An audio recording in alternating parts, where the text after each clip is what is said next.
Hello guys, നമ്മുടെ ഈ വർഷത്തെ SSC JE എക്സാമിനേഷൻ ഒക്ടോബറിലല്ലേ വരാൻ പോകുന്നത്. അപ്പോൾ നമ്മൾ ഇപ്പം തന്നെ അങ്ങ് പഠിച്ചു തുടങ്ങേണ്ട കാര്യമുണ്ടോ? നോട്ടിഫിക്കേഷൻ ജൂണിലൊക്കെ വരും, പക്ഷേ ഇഷ്ടം പോലെ സമയമില്ലേ? അങ്ങനെയാണ് നിങ്ങൾ ചിന്തിക്കുന്നതെങ്കിൽ എനിക്ക് നിങ്ങളോട് ഒരു കാര്യം പറയാനുണ്ട്. പഠിച്ചു തുടങ്ങാൻ സമയമായി. നമ്മുടെ ഈ വർഷത്തെ SSC JE എക്സാമിനേഷനിൽ 2000-ഓളം വേക്കൻസീസ് ആണ് നമ്മളിവിടെ എക്സ്പെക്റ്റ് ചെയ്യുന്നത്. അതുകൊണ്ട് തന്നെ കാലണ്ടർ പ്രകാരം നമ്മുടെ നോട്ടിഫിക്കേഷൻ ജൂൺ 30-ാം തീയതി വരികയും അതിനുശേഷം ഒക്ടോബറിൻ്റെ അവസാനത്തോടു കൂടി നമ്മുടെ എക്സാം സ്റ്റാർട്ട് ചെയ്യുകയും ചെയ്യും. അപ്പോൾ ഇനിയും നിങ്ങൾ മടിച്ചു നിൽക്കുകയാണെങ്കിൽ എനിക്ക് നിങ്ങളോട് പറയാനുള്ളത്, സമയം വേസ്റ്റ് ചെയ്യരുത്. ഇപ്പോൾ തന്നെ നിങ്ങളുടെ പ്രിപ്പറേഷൻ നിങ്ങൾ എന്തായാലും സ്റ്റാർട്ട് ചെയ്യണം. ഓക്കെ, അപ്പോൾ ഇന്നത്തെ നമ്മുടെ ഈ വീഡിയോയിൽ ഡിസ്കസ് ചെയ്യാനായിട്ട് പോകുന്നത് SSC JE, അതായത് SSCയുടെ കീഴിൽ വരുന്ന ജൂനിയർ എഞ്ചിനീയർ പോസ്റ്റിനെ പറ്റിയിട്ടാണ്. എന്താണ് ഈ പോസ്റ്റിൻ്റെ പ്രത്യേകത? SSCയുടെ കീഴിലുള്ള ഏതൊക്കെ ഡിപ്പാർട്ട്മെൻറ്റുകളിലാണ് നിങ്ങൾക്ക് ഈ പോസ്റ്റിലൂടെ ജോലി ലഭിക്കുക, സാലറി എത്രയാണ്, എലിജിബിലിറ്റി എത്രയാണ് തുടങ്ങിയിട്ടുള്ള ഈ എക്സാമിനേഷൻ്റെ സെലക്ഷൻ പ്രോസസ്സ് അടക്കം എല്ലാ കാര്യങ്ങളും നിങ്ങൾക്ക് എക്സ്പ്ലെയിൻ ചെയ്ത് തരുന്ന ഒരു വീഡിയോ ആണിത്. ഇനി നിങ്ങൾ ആദ്യമായിട്ടാണ് SSC JE എന്ന എക്സാമിനെ പറ്റി കേൾക്കുന്നതെങ്കിലും നിങ്ങൾ പേടിക്കേണ്ട. നിങ്ങളൊരു എഞ്ചിനീയറോ അല്ലെങ്കിൽ ഡിപ്ലോമ ഇൻ എഞ്ചിനീയറിംഗോ കഴിഞ്ഞ ആളാണെങ്കിൽ നിങ്ങൾക്ക് തീർച്ചയായിട്ടും ഈ എക്സാമിന് അപ്ലൈ ചെയ്യാനുള്ള എലിജിബിലിറ്റി ഉണ്ട്. അപ്പോൾ നമ്മുടെ ഇന്നത്തെ വീഡിയോയിൽ ഡിസ്കസ് ചെയ്യുന്ന എല്ലാ കാര്യങ്ങളിലൂടെ നിങ്ങൾക്ക് വളരെ സിമ്പിളായി ഈ എക്സാമിനെ പറ്റിയിട്ട് മനസ്സിലാക്കാനായിട്ട് സാധിക്കും. ഓക്കെ, സോ ഒക്ടോബറിലാണ്, അതായത് ഒക്ടോബർ 27 മുതൽ 31 വരെയാണ് ഈ വർഷത്തെ SSC JE എക്സാമിനേഷൻ നടക്കാൻ പോകുന്നത്. സോ നിങ്ങളൊന്ന് ആഞ്ഞ് ശ്രമിച്ചിട്ടുണ്ടെങ്കിൽ തീർച്ചയായിട്ടും ഈ എക്സാം നിങ്ങൾക്ക് ഇത്തവണ തന്നെ ക്രാക്ക് ചെയ്യാനായിട്ട് പറ്റും. ഓക്കെ, അപ്പോൾ നമുക്ക് ഇന്നത്തെ നമ്മുടെ വീഡിയോയിലേക്ക് പോകാം. ആദ്യം തന്നെ എന്താണ് SSCയുടെ JE എക്സാമിനേഷൻ എന്ന് നമുക്ക് നോക്കാം. SSCയുടെ, അതായത് സ്റ്റാഫ് സെലക്ഷൻ കമ്മീഷന്റെ കീഴിൽ വരുന്ന ജൂനിയർ എഞ്ചിനീയർ പോസ്റ്റുകളിലേക്ക് നടക്കുന്ന എക്സാമിനേഷൻസിനെയാണ് നമ്മളിവിടെ SSCയുടെ JE എക്സാമിനേഷൻ എന്ന് പറയുന്നത്. അപ്പോൾ ഇവിടെ നിങ്ങൾ പേര് കേൾക്കുന്നത് പോലെ തന്നെ എഞ്ചിനീയറിംഗ് ബേസ്ഡ് ആയിട്ടുള്ള ജോലികളാണ് നിങ്ങൾക്ക് ഈ ജോലിയിൽ പ്രവേശിച്ചു കഴിഞ്ഞാൽ ചെയ്യേണ്ടതായിട്ട് വരിക. പ്രധാനമായിട്ടും SSCയുടെ കീഴിൽ വരുന്ന പ്രോജക്ട്സിൻ്റെയൊക്കെ പ്ലാനിങ്ങിൻ്റെയും ഇംപ്ലിമെൻറ്റേഷൻ്റെയും ഒക്കെ ഭാഗമായിട്ടായിരിക്കും നിങ്ങൾ പ്രവർത്തിക്കുന്നുണ്ടാവുക. നിങ്ങൾ കയറുമ്പോൾ തന്നെ ഒരു ജൂനിയർ എഞ്ചിനീയർ ആയിട്ടാണ് നിങ്ങൾ ജോലിയിലേക്ക് കയറുന്നത് എന്നതുകൊണ്ട് തന്നെ നിങ്ങളുടെ കൂടെയുള്ള സീനിയേഴ്സിനെ അസിസ്റ്റ് ചെയ്യുന്നതായിരിക്കും നിങ്ങളുടെ ജോലിയുടെ ഒരു പ്രധാന ഭാഗമായിട്ട് വരുന്നത്. ഓക്കെ, സോ പ്രധാനമായിട്ടും ഇവിടെ സിവിൽ, മെക്കാനിക്കൽ ആൻഡ് ഇലക്ട്രിക്കൽ ഈ 3 ഡിപ്പാർട്ട്മെൻറ്റുകളിൽ നിന്നും പഠിച്ചിറങ്ങിയ കുട്ടികൾക്കാണ് ഈ എക്സാമിന് വളരെയധികം റിലവൻസ് ഉള്ളത്. സോ നിങ്ങൾ ഈ എഞ്ചിനീയറിംഗ് ഡിഗ്രീസോ അല്ലെങ്കിൽ ഇതിൻ്റെ ഡിപ്ലോമയോ കഴിഞ്ഞ ആൾക്കാരാണെങ്കിൽ നിങ്ങൾക്ക് അപ്ലൈ ചെയ്യാനായിട്ട് പറ്റും. ഓക്കെ, അപ്പോൾ എന്താണ് ഈ എക്സാം എന്നതിനെ പറ്റി ഒരു ചെറിയ ഐഡിയ നിങ്ങൾക്ക് കിട്ടിയല്ലോ. ഇനി ഏതൊക്കെ തരത്തിലാണ് ഇതിൻ്റെ വേക്കൻസീസ് വരുന്നത് എന്നുകൂടി നമുക്ക് നോക്കാം. കഴിഞ്ഞ വർഷത്തെ 2024-ലെ SSC JE എക്സാമിനേഷന് ഏകദേശം 1700-ൽ പരം വേക്കൻസീസ് ആയിരുന്നു വന്നിട്ടുണ്ടായിരുന്നത്. SSCയുടെ എക്സാംസ് ഒക്കെ നിങ്ങൾക്കറിയാം, എപ്പോഴും ഓരോ വർഷവും നടക്കുന്ന എക്സാമിനേഷൻസ് ആണ്. സോ എല്ലാ വർഷവും SSC ഒരു എക്സാമിനേഷൻ കാലണ്ടർ പുറത്തിറക്കും. അതിൻ്റെ ബേസ്ഡ് ആയിട്ടുള്ള ഡേറ്റ്സ് അനുസരിച്ചിട്ടാണ് SSCയുടെ കീഴിലുള്ള ഓരോ എക്സാമും നടക്കുന്നത്. അപ്പോൾ ഇപ്പോൾ പുറത്തിറങ്ങിയ കാലണ്ടർ പ്രകാരം നമ്മുടെ SSC ജൂനിയർ എഞ്ചിനീയർ ഈ 3 സിവിലും മെക്കാനിക്കലും ഇലക്ട്രിക്കലും ഈ 3 സ്ട്രീമുകളിലേക്കുള്ള എക്സാമിനേഷൻ്റെ നോട്ടിഫിക്കേഷൻ വരുന്നത് ജൂൺ 30-ാം തീയതി ആയിരിക്കും. ആകെ 3 ആഴ്ച മാത്രമാണ് ആപ്ലിക്കേഷൻ വിൻഡോ ആക്റ്റീവ് ആയിട്ടുണ്ടാവുള്ളൂ. അതിനുശേഷം ജൂലൈ 21-ാം തീയതിയോടുകൂടെ നമ്മുടെ ആപ്ലിക്കേഷൻ വിൻഡോ ക്ലോസ് ആകും. പിന്നെ നമ്മുടെ എക്സാമിനേഷൻ നടക്കാൻ പോകുന്നത് ഒക്ടോബർ 27 മുതൽ 31 വരെ പല ഷിഫ്റ്റുകളിലായിട്ട് ആയിരിക്കും. ഓക്കെ, അപ്പോൾ ഇതാണ് നമുക്കിവിടെ പ്രധാനമായിട്ടും പറയാനുള്ളത്. അപ്പോൾ ഇവിടെ വേക്കൻസി ഞാൻ പറഞ്ഞപ്പം 1700 വേക്കൻസി നിങ്ങൾ കണ്ടു. അപ്പോൾ ഇവിടെ ചിലപ്പോൾ നിങ്ങൾക്ക് ഡൗട്ട് തോന്നിയിട്ടുണ്ടാകും, ഇതെന്താണ് പല ഡിപ്പാർട്ട്മെൻറ്റ്സ് ഉണ്ടല്ലോ, എന്താണ് ഈ BRO അല്ലെങ്കിൽ എന്താണ് ഈ border roads organisation, central water commission, ഇങ്ങനെ പല ഡിപ്പാർട്ട്മെൻറ്റുകളിലേക്കാണ് ഈ റിക്രൂട്ട്മെൻറ്റ് നടത്തുന്നത്. അപ്പോൾ പ്രധാനമായിട്ടും ജൂനിയർ എഞ്ചിനീയറിൻ്റെ കീഴിൽ വരുന്ന പോസ്റ്റുകൾ ഏതൊക്കെയാണ് അല്ലെങ്കിൽ ഏതൊക്കെ ഡിപ്പാർട്ട്മെൻറ്റ്സിൽ വരുന്ന പോസ്റ്റുകളാണ് എന്നറിഞ്ഞാൽ മാത്രമാണ് ഈ വേക്കൻസീസും നിങ്ങൾക്ക് മനസ്സിലാക്കാനായിട്ട് സാധിക്കുകയുള്ളൂ. ഓക്കെ, അപ്പോൾ ഇനി നമ്മൾ ഡിസ്കസ് ചെയ്യാൻ പോകുന്നത് അതാണ്. സോ നിങ്ങളൊരു ജൂനിയർ എഞ്ചിനീയറായി നിങ്ങൾക്ക് സെലക്ഷൻ കിട്ടിക്കഴിഞ്ഞാൽ നിങ്ങൾ ഈ കാണുന്ന ഡിപ്പാർട്ട്മെൻറ്റുകളിലേക്കായിരിക്കും നിങ്ങളുടെ പോസ്റ്റിംഗ് വരുന്നത്. അതിൽ ഏറ്റവും പ്രധാനപ്പെട്ട ഒന്ന് എന്ന് പറയുന്നത് സെൻട്രൽ പബ്ലിക് വർക്ക്സ് ഡിപ്പാർട്ട്മെൻറ്റ്സ് അല്ലെങ്കിൽ CPWD ആണ്. അപ്പോൾ ഇവിടെ നിങ്ങൾക്ക് കേൾക്കുമ്പോൾ തന്നെ അറിയാം അല്ലേ, CPWDയിലേക്ക് പോയിട്ടുണ്ടെങ്കിൽ അവിടെ പ്രധാനമായിട്ടും പബ്ലിക് വർക്ക്സ് ഡിപ്പാർട്ട്മെൻറ്റ് ആയതുകൊണ്ട് തന്നെ ബിൽഡിങ്സിൻ്റെയൊക്കെ ഇൻഫ്രാസ്ട്രക്ചർ മെയിൻറ്റെയിൻ ചെയ്യുന്നതിന് വേണ്ടിയിട്ടും അതിൻ്റെ കൺസ്ട്രക്ഷനും ഡിസൈനും ഒക്കെ നിങ്ങൾ റെസ്പോൺസിബിൾ ആയിരിക്കും. പക്ഷേ ജൂനിയർ എഞ്ചിനീയേഴ്സ് ആയതുകൊണ്ട് തന്നെ ഞാൻ തുടക്കത്തിൽ പറഞ്ഞതുപോലെ നിങ്ങളുടെ കൂടെയുള്ള സീനിയേഴ്സിനെ അസിസ്റ്റ് ചെയ്യുന്നതായിരിക്കും നിങ്ങളുടെ ജോലി. നിങ്ങൾക്ക് വളരെയധികം ഓണർഷിപ്പ് വരുന്ന ടൈപ്പ് ഓഫ് ജോലികൾ കുറവായിരിക്കും, കൂടുതലും അസിസ്റ്റൻസ് എന്നുള്ള രീതിയിലായിരിക്കും നിങ്ങളുടെ ജോലികൾ വരുന്നത്. ഇനി അടുത്തത് മിലിറ്ററി എഞ്ചിനീയറിംഗ് സർവീസസ് ആണ്. സോ മിലിറ്ററി എഞ്ചിനീയറിംഗ് സർവീസസിൽ പ്രധാനമായിട്ടും വരുന്നത് ആർമിയുടെ ഏരിയാസ് നമ്മുടെ നാട്ടിൽ ഇന്ത്യയിൽ ഒരുപാട് നിങ്ങൾ കണ്ടിട്ടുണ്ടാവും അല്ലേ. അതായത് ആർമി റിലേറ്റഡ് ആയിട്ടുള്ള ബിൽഡിങ്സ് ഉണ്ടാകും, അവരുടെ ഈ കണ്ടോൺമെൻറ്റിലേക്കൊക്കെ പോകുന്ന ഒരുപാട് റോഡുകൾ ഉണ്ടാകും, എയർഫീൽഡുകൾ ഉണ്ടാകും. അപ്പോൾ ഇതിൻ്റെയൊക്കെ ഡിസൈനും പ്ലാനിങ്ങിനും എക്സിക്യൂഷനും വേണ്ടിയിട്ട് ഉള്ള എഞ്ചിനീയറിംഗ് റിക്രൂട്ട്മെൻ്റ് ആണ് മിലിറ്ററി എഞ്ചിനീയറിംഗ് സർവീസസിലേക്കുള്ള JEകൾ ചെയ്യുന്നത്. ക്ലിയർ? ഇനി അടുത്തത് ഇമ്പോർട്ടൻ്റ് ആയിട്ട് വരുന്ന ഒരു ഡിപ്പാർട്ട്മെൻറ്റ് സെൻട്രൽ വാട്ടർ കമ്മീഷനാണ്. അപ്പോൾ ഇത് വീണ്ടും വാട്ടർ കമ്മീഷൻ ആയതുകൊണ്ട് തന്നെ CWC എന്നാണ് നമ്മളിതിനെ പറയുന്നത്. അതായതുകൊണ്ട് തന്നെ water related structures, for example ഡാംസിൻ്റെ ഒക്കെ കൺസ്ട്രക്ഷനും മെയിൻ്റനൻസിനും ഒക്കെ വേണ്ടിയിട്ടുള്ള പ്ലാനിങ്ങിന് നിങ്ങൾ ഹെൽപ്പ് ചെയ്യേണ്ടതായിട്ട് വരും. അതുപോലെ തന്നെ എമർജൻസി സിറ്റുവേഷൻസ് ഉണ്ടായിട്ടുണ്ടെങ്കിൽ അല്ലെങ്കിൽ മേ ബി ഫ്ലഡ് കൺട്രോൾ പോലെയുള്ള സിറ്റുവേഷൻസിലും നിങ്ങൾ ഹെൽപ്പ് ചെയ്യേണ്ടതായിട്ട് വരും. ഇതാണ് സെൻട്രൽ വാട്ടർ കമ്മീഷനിൽ വരുന്ന ജൂനിയർ എഞ്ചിനീയേഴ്സിൻ്റെ ജോലി എന്ന് പറയുന്നത്. ഇനി ജൂനിയർ എഞ്ചിനീയേഴ്സിൽ തന്നെ വരുന്ന BRO അല്ലെങ്കിൽ ബോർഡർ റോഡ് ഓർഗനൈസേഷൻ എന്ന് പറയുന്നത് വളരെ പ്രധാനപ്പെട്ട ഒരു ഡിപ്പാർട്ട്മെൻ്റ് ആണ്. സോ നമുക്കറിയാം ഇന്ത്യയിലെ പല പ്ലേസസിലും നമുക്ക് ബോർഡേഴ്സ് ഉണ്ട് അല്ലേ. നിങ്ങൾ കേട്ടിട്ടുണ്ടാവും പാകിസ്ഥാനുമായിട്ടുള്ള അതിർത്തി പങ്കിടുന്ന ഏരിയാസ് ഉണ്ടാകും, അല്ലെങ്കിൽ മേ ബി ഇപ്പം നേപ്പാളായിട്ട് ഭൂട്ടാനൊക്കെ ആയിട്ട് പല തരത്തിലുള്ള ബോർഡർ പങ്കിടുന്ന റോഡ്സുകൾ ഉണ്ടാകും.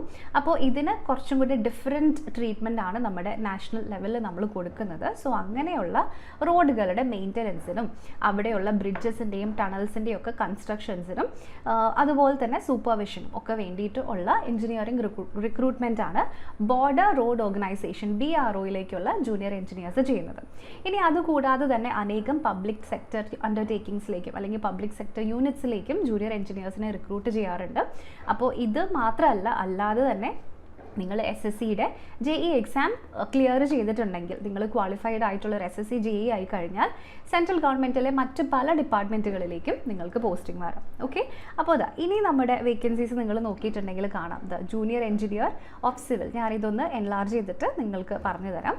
ഇപ്പോൾ BROയിലേക്കാണ് പോകുന്നതെങ്കിൽ അവിടെ സിവിലിന് ഓപ്ഷൻ ഉണ്ട്, അതുപോലെ തന്നെ ഇലക്ട്രിക്കലിനും മെക്കാനിക്കലിനും ഉണ്ട്. സോ ഈ 3 സ്ട്രീംസിൽ നിന്നുള്ളവർക്കും BROയിൽ പ്ലേസ്മെൻറ്റ് കിട്ടാം. ഇനി സെൻട്രൽ വാട്ടർ കമ്മീഷനിലേക്കാണ് പോകുന്നതെങ്കിൽ അവിടെ മെക്കാനിക്കൽ ഉണ്ട്, അതുപോലെ തന്നെ സിവിലും ഉണ്ട്. പക്ഷേ അവിടെ ഇലക്ട്രിക്കൽ എഞ്ചിനീയേഴ്സിന് വേക്കൻസി ഉണ്ടാവില്ല. ഇനി നെക്സ്റ്റ് സെൻട്രൽ പബ്ലിക് വർക്ക്സ് ഡിപ്പാർട്ട്മെൻറ്റിലേക്കാണ് പോകുന്നതെങ്കിൽ അവിടെ ഇലക്ട്രിക്കലും സിവിലും ആണ് വരുന്നത്.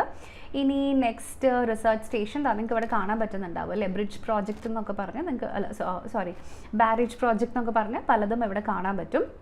ഇനി മിലിറ്ററി എഞ്ചിനീയറിംഗ് സർവീസസ് MESലേക്കാണെങ്കിൽ അവിടെ junior engineer in civil, electrical and mechanical, ഈ 3 സ്ട്രീംസിലുള്ളവർക്കും അവിടെ പോസ്റ്റിംഗ് ലഭിക്കുന്നതായിരിക്കും. ഓക്കെ, അപ്പോൾ ഞാൻ ഈ കാണിച്ച് തന്നിട്ടുണ്ടായിരുന്ന ഈ പലതരത്തിലുള്ള പോസ്റ്റുകൾ എല്ലാ എഞ്ചിനീയേഴ്സിനും പറ്റില്ല. ഇപ്പോൾ നമ്മൾ വാട്ടർ കമ്മീഷൻ്റെയിൽ കണ്ടു, അവിടെ മെക്കാനിക്കലും സിവിലും മാത്രമാണ് വരുന്നുള്ളൂ, അവിടെ ഇലക്ട്രിക്കൽ വരുന്നില്ല അല്ലേ. അപ്പോൾ ഈ രീതിയിൽ പല ഡിപ്പാർട്ട്മെൻറ്റ്സിലും പല പോസ്റ്റിങ്ങുകളായിരിക്കും വരുന്നത്. ഓക്കെ, അപ്പോൾ എങ്ങനെയാണ് ഈ പോസ്റ്റിംഗ് വരുന്നതെന്നൊക്കെ എല്ലാവർക്കും ക്ലിയർ ആയല്ലോ. ഇനി നമ്മൾ ഡിസ്കസ് ചെയ്യാൻ പോകുന്നത് ഇതിൻ്റെ എലിജിബിലിറ്റി ക്രൈറ്റീരിയ ആണ്.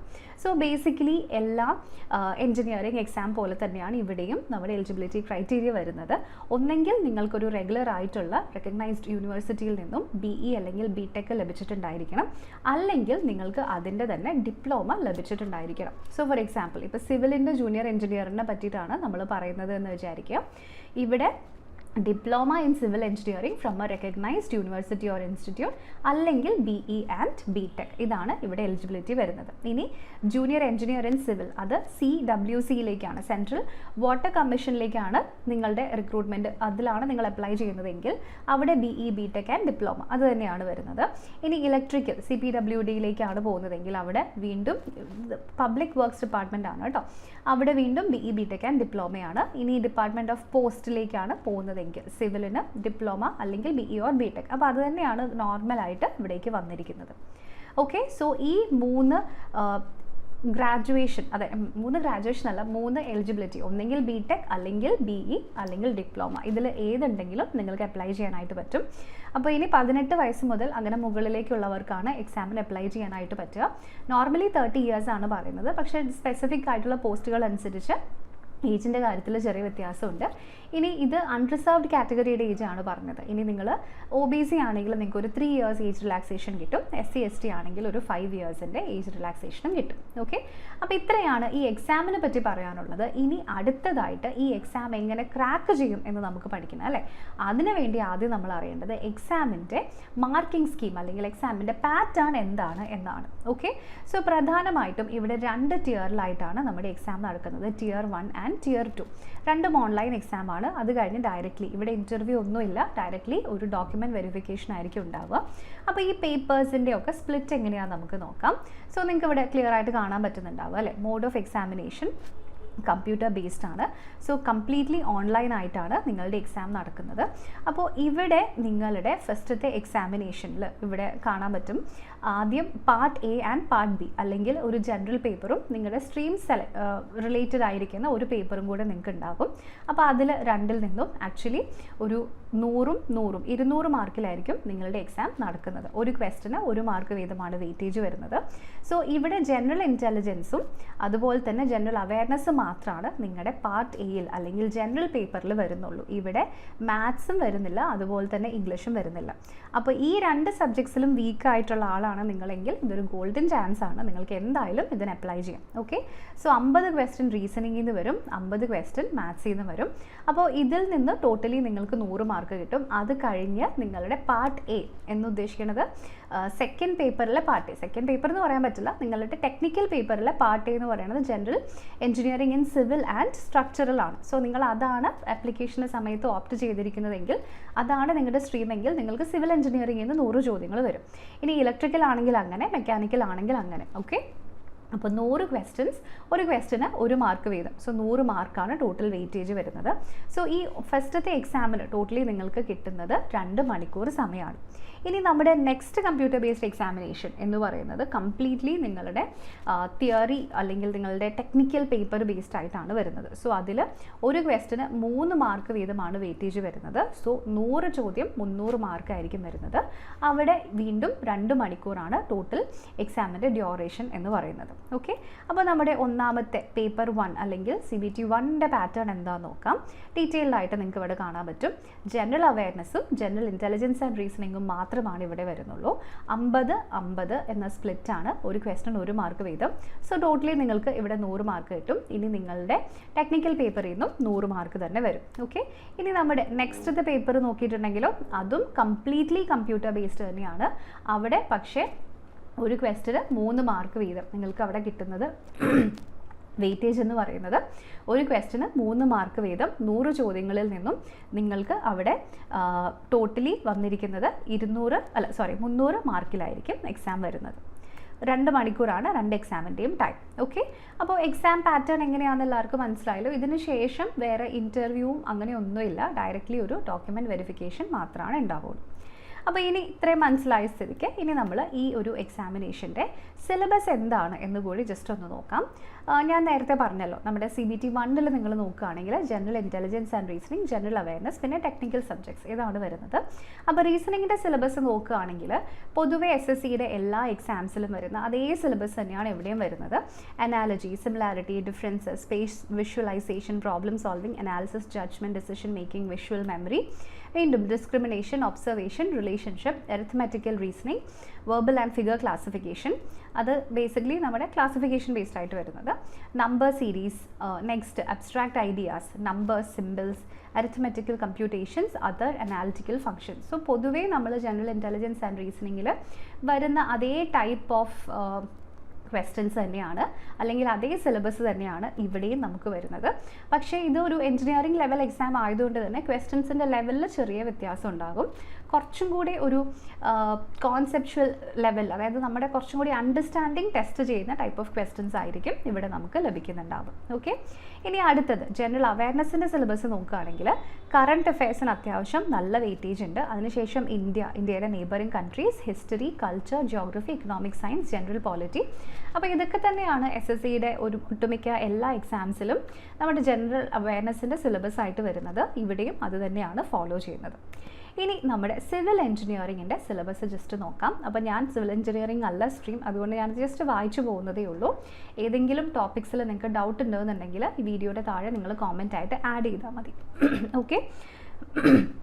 Building materials, surveying, estimating, soil mechanics, costing, evaluation and concrete technology, irrigation engineering, steel design, വീണ്ടും theory of structures, hydraulics, RCC design, environmental engineering and transportation engineering. അപ്പോൾ ഇത്രയാണ് സിവിൽ എഞ്ചിനീയറിംഗിൻ്റെ പാർട്ട് എയുടെ, അതായത് technical based ആയിട്ടുള്ള ചോദ്യങ്ങൾ വരുന്നത്. ഇനി അടുത്തത് ഇലക്ട്രിക്കൽ എഞ്ചിനീയറിംഗിൻ്റെയാണ്. ബേസിക് കോൺസെപ്റ്റ്സ്, അതായത് ഇലക്ട്രോണിക്സിൻ്റെയും ഇലക്ട്രിക്കലിൻ്റെയും ബേസിക് കോൺസെപ്റ്റ്സ് നിങ്ങൾ പഠിക്കണം. സർക്യൂട്ട് ലോ, വീണ്ടും AC fundamentals, magnetic circuit, electrical machines, utilisation and electrical energy, transmission, distribution, estimating, costing, basic electronics, generation, വീണ്ടും fractional kilowatt motors, single phase induction motors, now measurement and measuring systems and synchronous machines. അപ്പോൾ ഇതാണ് നമ്മുടെ electrical എഞ്ചിനീയറിംഗിൻ്റെ പാർട്ടായിട്ട് വരുന്നത്. ഇനി mechanical എഞ്ചിനീയറിംഗിൻ്റെ syllabus ആണെങ്കിൽ കുറച്ചും കൂടി വാസ്റ്റാണ്. അപ്പോൾ അതും ഞാൻ ജസ്റ്റ് നിങ്ങൾക്ക് കാണിക്കുന്നേ ഉള്ളൂ. എൻ്റെ സ്ട്രീം അതല്ലാത്തത് കൊണ്ട് ഞാൻ അത് ഒരുപാട് എക്സ്പ്ലെയിൻ നിങ്ങൾക്ക് ചെയ്തു തരുന്നില്ല. ഡീറ്റെയിൽസ് വേണമെങ്കിൽ ഞാൻ പറഞ്ഞല്ലോ, നിങ്ങൾ കോമെൻറ്റ്സിൽ ചോദിച്ചാൽ മതി. അപ്പോൾ ഇവിടെ theory of machines, machine design, IC engines combustion, air standard cycles for IC engines, IC engine performance, first law of thermodynamics, second law of thermodynamics, boilers, വീണ്ടും IC engine coding, lubrication, classification, Rankine cycle of system, specification, engineering, mechanics and strength of materials, centrifugal pumps, basic principles and classification of steel, hydraulic turbines, dynamics of ideal fluids, fluid kinematics, measurement of fluid pressure, properties and classification of fluids, air compressors and their cycles, refrigeration cycles, measurement of flow rate, fluid statics, nozzles and steam turbines, principle of refrigeration plant, fitting and accessories. അപ്പോൾ ഇത്രയാണ് mechanical എഞ്ചിനീയറിംഗിൻ്റെ സിലബസിൽ വരുന്നത്. Okay. അപ്പോൾ ഇനി syllabus ഒക്കെ കേട്ട് ഇത് എന്താണ്, ഇതിൽ നിന്നൊക്കെ ക്വസ്റ്റ്യൻസ് വന്നാൽ നമുക്ക് ചെയ്യാൻ പറ്റുമെന്ന് നിങ്ങൾക്കൊക്കെ പേടി ഉണ്ടെന്നുണ്ടെങ്കിൽ പേടിക്കണ്ട. നിങ്ങളെ പേടിപ്പിക്കാൻ വേണ്ടി പറഞ്ഞതല്ല കേട്ടോ. ഇതാണ് നമ്മുടെ സിലബസ് എന്ന് മാത്രം നിങ്ങൾക്ക് പറഞ്ഞു തന്നെയാണ്. ഞാനിപ്പോൾ പറഞ്ഞ് കേൾപ്പിച്ചത് മുഴുവൻ നിങ്ങൾ പഠിക്കേണ്ട കാര്യമില്ല. നിങ്ങളുടെ സ്ട്രീം ഏതാണോ അത് മാത്രം പഠിച്ചാൽ മതി അല്ലേ. ഇലക്ട്രിക്കൽ എഞ്ചിനീയറിംഗിന് അപ്ലൈ ചെയ്ത ഒരാൾക്ക് ഫ്ലൂയിഡ് കിനമാറ്റിക്സ് പഠിക്കേണ്ട കാര്യമല്ല അല്ലേ. നിങ്ങളുടെ സ്ട്രീം ഏതാണോ അത് മാത്രം നിങ്ങൾ ഫോക്കസ് ചെയ്ത് പഠിക്കുക. ഇനി എങ്ങനെ പഠിക്കും എന്നുള്ള സംശയം നിങ്ങൾക്കുണ്ടെങ്കിൽ നിങ്ങൾ പേടിക്കേണ്ട. നമ്മുടെ എൻട്രി ആപ്പ് നിങ്ങളുടെ ഫ്യൂച്ചർ ഭദ്രമാക്കി കയ്യിൽ തരുന്നതാണ്. സോ ഈ വരുന്ന ജൂനിയർ എഞ്ചിനീയർ എക്സാമിനേഷന് വേണ്ടിയിട്ടുള്ള ഡെഡിക്കേറ്റഡ് ആയിട്ടുള്ള കോഴ്സ് നമ്മുടെ എൻട്രി ആപ്പിൽ അവൈലബിൾ ആണ്. നിങ്ങളിപ്പോൾ ഞാൻ ഈ പറഞ്ഞ കാര്യങ്ങളിൽ ഫസ്റ്റ് തൊട്ട് എങ്ങനെ പഠിക്കണം, മേ ബി ജനറൽ അവയർനെസ് കുഴപ്പമില്ല, ബാക്കിയുള്ള സബ്ജക്റ്റ് ഒന്നും അറിയില്ല, അല്ലെങ്കിൽ ജനറൽ ഇൻ്റലിജൻസ് ആൻഡ് റീസണിങ് അറിയില്ല, ബാക്കിയൊന്നും നമുക്ക് അഡ്ജസ്റ്റ് ചെയ്യാം, അങ്ങനെ എന്ത് ഡൗട്ട് നിങ്ങൾക്ക് വന്നിട്ടുണ്ടെങ്കിലും നിങ്ങൾ പേടിക്കേണ്ട. സ്ക്രീനിൽ കാണുന്ന ഈ ഒരൊറ്റ നമ്പറിൽ നിങ്ങൾക്ക് നമ്മളെ കണക്ട് ചെയ്യാം. ഓക്കെ. അപ്പോൾ ഈ നമ്പറിലൂടെ നമ്മുടെ കോഴ്സസിനെ പറ്റിയിട്ടുള്ള എല്ലാ ഡീറ്റെയിൽസും നിങ്ങൾക്ക് ഞങ്ങൾ പ്രൊവൈഡ് ചെയ്യുന്നതായിരിക്കും. കോഴ്സസിനെ പറ്റി നിങ്ങൾക്ക് അറിയായിരിക്കും അല്ലേ. നിങ്ങൾക്ക് ഇഷ്ടം പോലെ ലൈവ് ക്ലാസ്സസ് അവൈലബിൾ ആയിരിക്കും. സോ നിങ്ങളുടെ ടീച്ചേഴ്സുമായിട്ട് ഡയറക്റ്റ്ലി ഇൻറ്ററാക്ട് ചെയ്ത് അവരുമായിട്ടുള്ള എല്ലാ സംശയങ്ങളും അപ്പം തന്നെ നിങ്ങൾക്ക് തീർക്കാൻ പറ്റുന്നതായിരിക്കും. ഇനി നമ്മുടെ റെക്കോർഡഡ് ക്ലാസ്സസിലേക്കുള്ള അൺലിമിറ്റഡ് ആക്സസും നിങ്ങൾക്ക് ലഭിക്കുന്നതായിരിക്കും. നിങ്ങൾക്കൊരു കോൺസെപ്റ്റിൻ്റെ വീഡിയോ നിങ്ങൾക്ക് മനസ്സിലാകുന്നത് വരെ എത്ര തവണ വേണമെങ്കിലും നിങ്ങൾക്ക് കാണാൻ പ്രശ്നമില്ല. അൺലിമിറ്റഡ് ആക്സസ് ആയിരിക്കും റെക്കോർഡഡ് ക്ലാസ്സസിൽ നിങ്ങൾക്ക് ലഭിക്കുന്നുണ്ടാവുക. ഇനി അതുകൂടാതെ നമ്മുടെ ടീച്ചേഴ്സിൻ്റെ ഹാൻഡ് റിട്ടൺ നോട്ട്സ് അടക്കമുള്ള സ്റ്റഡി മെറ്റീരിയൽസും നിങ്ങൾക്ക് ലഭിക്കുന്നതായിരിക്കും. ഇനി നമ്മുടെ എല്ലാ കോഴ്സസിൻ്റെയും കൂടെ തന്നെ നമ്മൾ ലൈവ് ക്വിസസും അല്ലെങ്കിൽ മോക്ക് ടെസ്റ്റുകളും പ്രൊവൈഡ് ചെയ്യുന്നുണ്ട്. സോ ഈ കോഴ്സിൻ്റെ കൂടിയുള്ള മോക്ക് ടെസ്റ്റ് എന്ന് പറയുന്നത് നമ്മുടെ SSCയുടെ ജൂനിയർ എഞ്ചിനീയർ അതേ എക്സാം പാറ്റേണിൽ അതേ നെഗറ്റീവ് മാർക്കിംഗ്, അതേ വെയിറ്റേജിൽ, അതേ ടൈമറോടുകൂടി വരുന്നതാണ്. സോ നിങ്ങൾ എക്സാമിന് പോകുന്നതിന് മുമ്പ് തന്നെ ഒരു ആക്ച്വൽ എക്സാമിനേഷൻ്റെ ഫീല് കിട്ടുന്നതിന് വേണ്ടിയിട്ടും ഈ മോക്ക് ടെസ്റ്റ് നിങ്ങൾക്ക് വളരെയധികം ഹെൽപ്ഫുൾ ആയിരിക്കും. ഓക്കെ. ഇനി ഇതൊന്നും കൂടാതെ നമ്മുടെ മെൻറ്റർ സപ്പോർട്ട് അല്ലെങ്കിൽ മെൻറ്റർ അസിസ്റ്റൻസ് അസിസ്റ്റൻസും നിങ്ങൾക്ക് ഉണ്ടായിരിക്കും. നിങ്ങൾക്ക് ഏത് ടൈപ്പ് ഓഫ് ഡൗട്ട്സ് വരികയാണെങ്കിലും ക്വസ്റ്റ്യൻസ് വരികയാണെങ്കിലും ഇനി നിങ്ങൾ കുറച്ച് ഡീമോട്ടിവേറ്റഡ് ആയി പോവുകയാണെങ്കിലും നിങ്ങളെ മോട്ടിവേറ്റ് ചെയ്യാനും നമ്മുടെ മെൻറ്റേഴ്സ് നിങ്ങളുടെ കൂടെ ഉണ്ടാവും.